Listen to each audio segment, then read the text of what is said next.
Hello, welcome to my channel. আমার চ্যানেলে আপনাদের স্বাগত।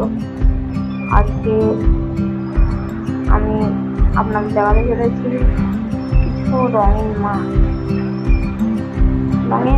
মাছ কিনে এনেছিলাম বাজার থেকে।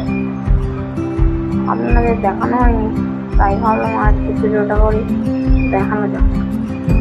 কিছু জেব্রা, মলি, গাপ্পি রেখেছি। দেখুন খেলা খেলছে, মাছগুলোকে খাবার দিই, খুব সুন্দর ভাবে খাই। দেখুন মাছগুলো কত সুন্দর খেলা খেলছে। যদি ভালো লাগে আর লাইক সাবস্ক্রাইব করে দিন। দেখি কতজনে আজ লাইক সাবস্ক্রাইব করে। যদি 100 লাইক এবং 10 সাবস্ক্রাইব হয়, তাহলে আপনাদেরকে অ্যাকোয়ারিয়াম এবং মাছ এনে দেখাবো। পরিষ্কার করে বোঝানোর জন্য লাইটটা জ্বালালাম। দেখুন